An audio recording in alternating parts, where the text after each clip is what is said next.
So how do we examine a Lama before we accept the person as a Lama? By the result of the person's action.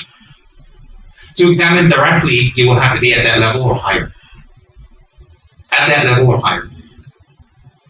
So if you're not at that level or higher, you're not able to examine, so you're confused. But if you're at a higher level or equal level, you can examine. So therefore, that's why I say here, we shouldn't criticize lamas. We shouldn't criticize lineages. We shouldn't criticize teachers and practices and centers. Why? We're not at the level to criticize. And if other people criticize, are they at the level? How do you know if they're at the level, how much they have sacrificed in their lives? Are they monks? Are they nuns? Are they meditating? Are they in retreat? Are they learned? Are they devoted? What do they spend their actions on? So that if they're not at the level to criticize, and they criticize, and you believe them, you're at their level too. So that's why it's very important in spiritual practice, particularly in Buddhism, to use our eyes, to use our ears, and input the information and to use our brain, not to depend on other people. Why? Other people may be as ignorant as us. As us. Totally, they can be as ignorant as us. Ignorant doesn't mean they're bad. It means they don't know.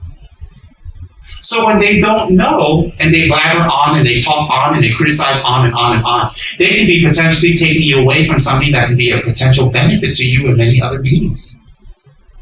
So what's important is, since we can't examine into the person's mind and action, we can check, person's mind and motivation, we can check their action. So we don't have to talk about a Lama or a Dharma teacher, which is kind of beyond our scope. But we can talk about myself, I can talk about another person.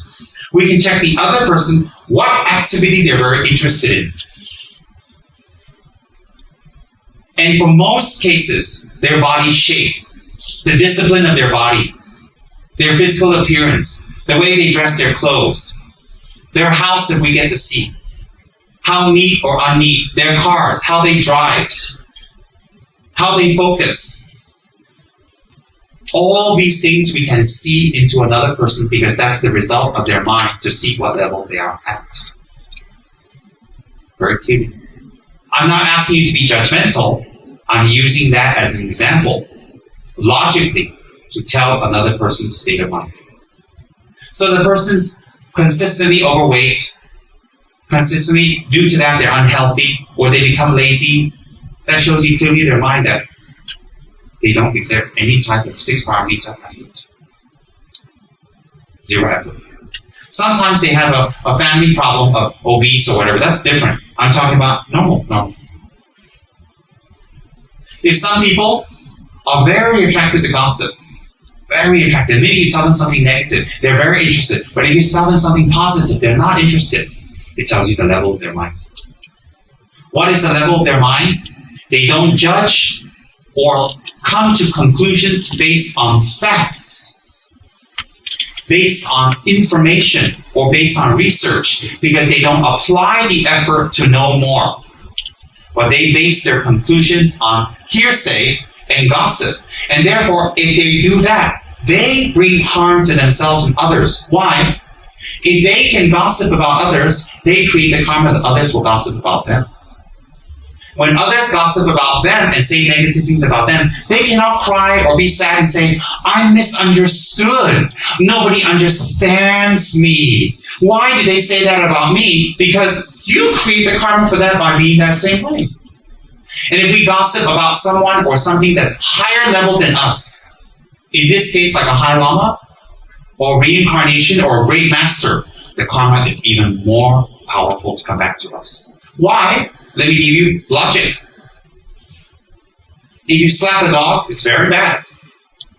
You slap a monk, it's even worse.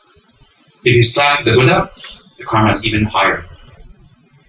So therefore, if the object in which we do negative actions to creates the level of karma that we get,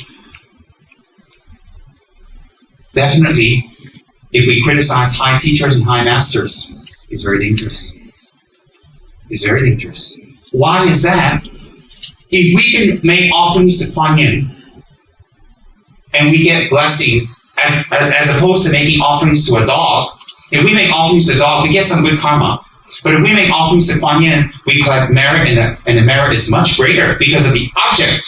So if we give an apple to a dog, or we give an apple to Kuan Yin, since the result is different, if we do negative actions to them, the result will be different also. Very different. So therefore, if we lose confidence due to our laziness, inability to push ourselves, and hiding, and more ego-filling toxic actions, and we lose confidence in the 3 jewels or our lamas or our practice, it's very dangerous. Why is that very dangerous? It's self-inflicted danger. Why is it self-inflicted danger? Because it's self-inflicted danger because we didn't put in the energy to gain confidence and gain faith. We didn't put in the energy to actually bring ourselves to the next level. So then we lose out. So therefore, if we can make offerings to Kuan Yin and to the high monks to have our wishes fulfilled, if we criticize them, the karma is even stronger. So therefore, if you hear people criticizing lamas and teachers and masters, if you hear them, if you have the wisdom and you have the mind and the learning, many years of learning and study and meditation to debate with them politely, to change their minds, engage. Because why? If you keep quiet, you are a part of it. But if you don't have the wisdom and you don't have the study and the learning and your knowledge is based on gossip and you debate, you might follow them. You might even become their group. And that's very dangerous. Why is that? You lose out. So a person who is used to coming to conclusions with facts, with examination, with logic, with thinking, they will apply that in all areas of their life. That's what we call a person who is intelligent. The person who does it on gossip, we call them shallow, superficial. Why? They don't want to exert their energy into thinking deeply. So they're shallow. They're superficial. And therefore, their mind will go this way when someone says something. Then when someone says something else, it goes this way. Then it goes this way and this way. In the end, they're alone. They're alone. Why are they alone? Because they never confirm here or there or there or here. They don't confirm. As Ganjin Rinpoche said recently in Thailand, we met him 2 weeks ago, approximately. If we cultivate beauty, if we cultivate outside beauty, physical appearance, it lasts us a short while. But if we're not beautiful inside, people go away, even if we're beautiful on the outside. But if we cultivate inner beauty, we put the time to cultivate that through the Dharma. If we're beautiful on the outside and beautiful on the inside, he said it's a double plus. But if we're not beautiful on the outside and we're beautiful on the inside, people will follow us. So beauty is initial attraction. You're like, oh wow, you're beautiful. That's a beautiful girl. That's a beautiful man. Oh wow, I want to know you better. But when you talk to them and they're shallow, they're bimbos, they're gossipy, they don't know much, they're interested in their hair, their makeup, and their muscles, and they're just interested in their sports car. They're very shallow, they're very bimbo-like. No matter how beautiful they are, you get bored very, very fast. Very, very fast. And that proves that even without Dharma, what the Dharma is telling us is the truth. How our eyes look, how our body looks, how our face looks, and our body actions will send a message to the other person very clearly. What kind of person we are. So in Dharma, when we learn these things, it's very helpful. Do you know why it's very helpful? If we are embarrassed about them, then we know we are guilty. Some people react in embarrassment by being more humble and saying, I'm going to do something. Some people react in embarrassment by telling off the teacher or fighting the teacher because they don't like what the teacher has said and they want to put the teacher down. So if they put the teacher down, they're right, but actually they're not right. Some people cover their embarrassment by arrogance, silence, kind of fold their hands. They kind of look like I don't care. They kind of just sit back and say, it's not me. But that's all cover-ups. Why? If we feel embarrassed, we should take a positive action. What's the positive action? To do something about it. To do something. That's how our teachers approached us in the monasteries. That the teachers told us. You see, how we learn in the monasteries is different than here, but what we learn is not different. What we learn is not different.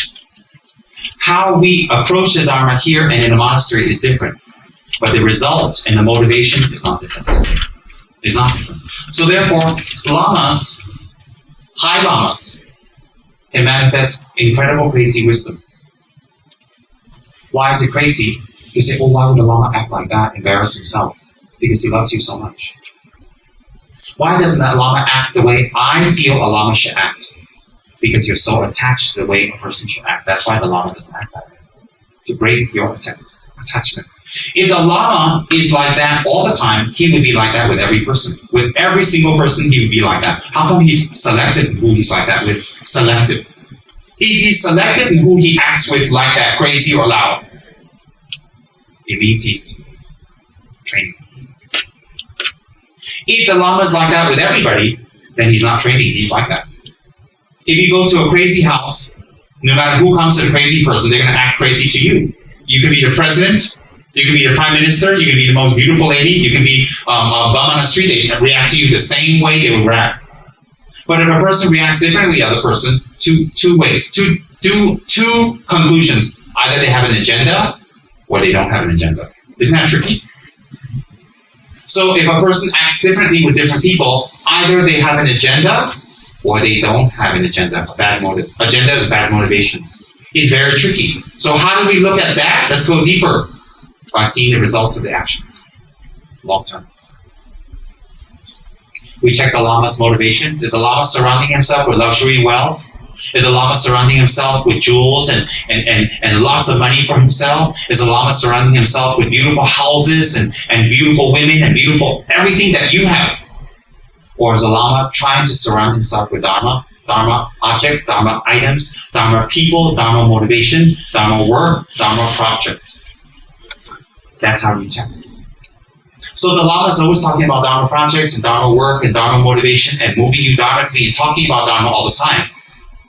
He must be without an agenda. But if he lets you be who you are and as you are, and he doesn't even move 1 inch to change you or transform you because you're giving him things that he likes, he has an agenda. Why? He's afraid to upset his rice bowl. Very logical. A little blatant, a little too open, but no one has ever said that Tsem Rinpoche is diplomatic. I've never ever heard that negative comment. Tsem Rinpoche is very diplomatic. Oh, he's very, very diplomatic. He's an emanation of Joseph Chan. Very diplomatic. I never heard that. You see, if lamas cannot manifest anger and wrath, then you better tell all the wrathful deities to throw in the towel. You tell Bajuni Yamataka, I don't understand why you're so pissed off and you scare us like that. Can you take a hike? You gotta tell, and next time we go see Setra, we cover his face and say, I don't like the way you look, but help me. How silly. If the deities can manifest wrathful expressions, definitely the lamas will take on those personalities to transform the person. Why? You need an ambassador of wrath between the wrathful deity and yourself. You need an ambassador. What do you think? Yamataka emanates in a gentle little nun smiling, hitting a fish drum. Don't hit people, don't be mean to people, don't run away, don't be a lazy bum. Oh, mani peme, oh, mani peme. No. Yamataka manifests Tsem Rinpoche. It slaps you around and tells you off. You want to sponsor him or not? He don't care. You want to hang around and help him or not? He don't care. You want to gossip about him? He don't care. Why? Maybe he cares about you more. Maybe. Maybe. So you have ambassadors of different types of energies. So we don't stop questioning. And then we say, well, I'm not ready for that energy. How do you know you're not ready? How do you know? If you know you're ready or not ready, that means you know more than the Buddhas. You know more. If you know more, why do you need to take refuge? Have the Buddhas come and take refuge for you. Give Shakyamuni his new refuge name. Give Tsongkhapa his new refuge name. Because you know more than them, so you give them refuge.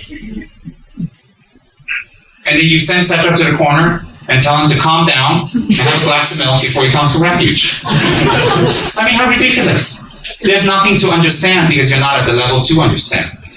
There's only examination of the result. There's only examination of the result. Are these tricky words? No.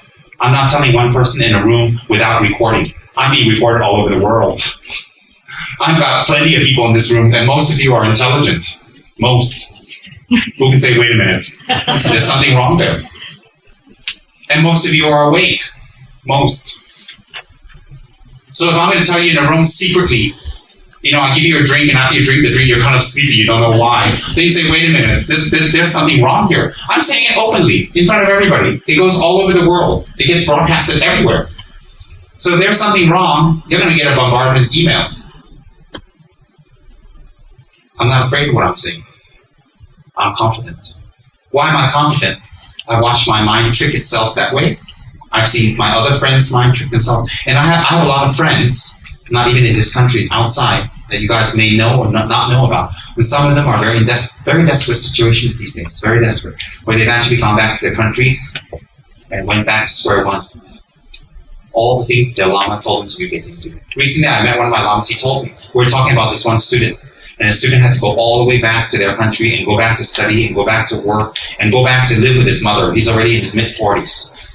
And when I talked about it with my Lama says, yeah, that's exactly what I told him to do many years ago. To study, and then he would be in a different situation now. He didn't listen. So my point is this, is that how we gain confidence in the Dharma path, how we gain confidence in our Dharma teacher. How do we gain confidence? To know they have no agenda. How do we know they don't have agenda? They act differently than us. They're not diplomatic. They don't tell us nice words. And they are different with different people. They are straightforward. They don't mind how it looks on their reputation. I'm not praising those qualities. I am asking you to look at that as symptoms of a person with no agenda. That's what I'm saying. So therefore, during Chögyam Trungpa's holy life, people didn't call him a Mahasiddha. They didn't call him a legend. They reported him to immigration as he read his book. They criticized him. They said many nasty things about him. They didn't like him. Many people against him. And I know many people who have left him, because I met some people in Los Angeles who left Chögyam Trungpa and said, we don't understand his crazy ways. No, they didn't say that. We don't understand his ways. But now they regret. Why do they regret? Because when Chögyam Trungpa had died, his work has grown. His work has benefited so many even after his death. They call him a Mahasiddha. They didn't call him a Mahasiddha when he was alive. They call him a disrobed disgrace to Tibetan Buddhism. A disrobed disgrace. And during that generation, 30 years or 40 years ago, they were even more conservative than now. Now I can go to the app and say, oh, blah, blah, blah, blah, blah, blah, blah, blah. That's why I'm dressed like that. They go, okay, not bad. You explain. Last time, there's no room for explanation. None. None at all. In fact, there was a saying in Gandhi. There was a saying. Once he's disrobed, tsatsagis means he's finished. Now they say he's disrobed, oh, we hope he continues to do Dharma work. They'll say that now. Why? Because time and people have changed. Completely. So what do we do? What's important is this, it's not whether a person's robed or disrobed, or dresses this way, or looks this way, or acts this way, or fits your concept of what a Lama should be. And which of you has been to Tibet? Which of you stayed in the monastery? Which of you actually knows how a Lama should act? Which one of you has spent the time and energy to be able to come to that position, to even say it? Even the great Lamas don't criticize other Lamas, although they know what's right and wrong. So, we have to check if the person has an agenda. And the agenda is positive or negative before we take on the commitments of a Lama, not after. We don't marry our wife and then check her out. We check her out before we marry. We don't check our husbands out before we marry. Then after we marry him, we find out he's a big loser. We have to check them out before we marry them. If after we marry them, we're stuck. We're pretty much stuck. So we need to work on it. It might be our karma. It might be our karma. So therefore, how come some people with a little bit of criticism, they flutter away? How come some people you can scream and shout at them after year, and they gain more faith in the Lama? Must be not the Lama, must be the level of the person. So the level of the person says, oh, I'm not at that level. That's a cop-out. Why is that a cop-out? Then you don't love people around you. You don't love yourself. You don't love anyone. Why don't you love them? Because you're ready to escape from facing yourself. That's the truth. That's what my Lama told me.